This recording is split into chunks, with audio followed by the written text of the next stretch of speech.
Hello, in this video we are going to see plan aggregate expenditure intuitively. Up to now we have seen this expression for aggregate expenditure, which is the consumption function. Now we are going to extend the aggregate expenditure to this expression. If you already know this, you can speed it up or you can jump to the next video.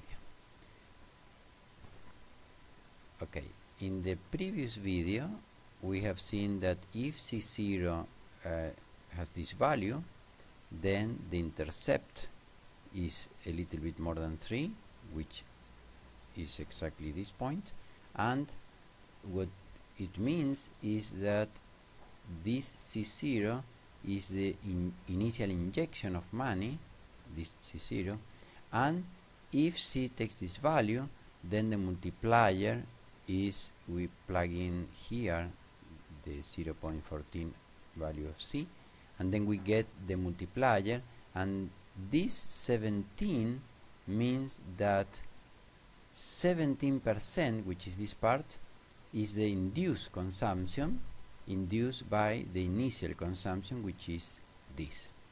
Okay, so if we see that in the circular flow of money, we have an initial consumption which is C0, then out of this money part goes to consumption and another part, the remaining part, goes to the money pig, and then let's say 80% and 20%, and we are going to, here instead of writing like this, we are going to write it like this, and we are going to incorporate another sectors in the economy. Government, that takes money from the pocket of people, but you have to take into account that this is a percentage not of Y, but is a percentage of CY. Why? Because it's a percentage of this quantity of money that circulates through here. Now, part of the money that they take, they put it back in a form of transferences. Transferences are, for example, for people with an empty pocket and for unemployed people, for example, or plans to buy houses for poor people, etc. And we have to take into account that these transferences are also affected by C, because not all of this subside goes to consumption, only 80% of this subside.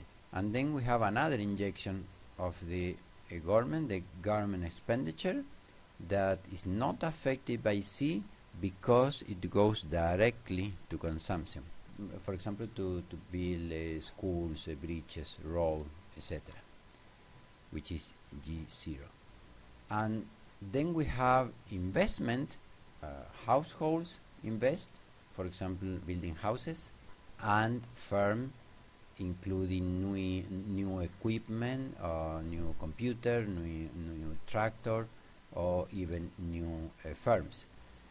And finally, the external sector that take our product, so we export, let's say Apple, and they pay with money, and they leave us, for example, mobile phone. We import mobile phone and then we pay with money.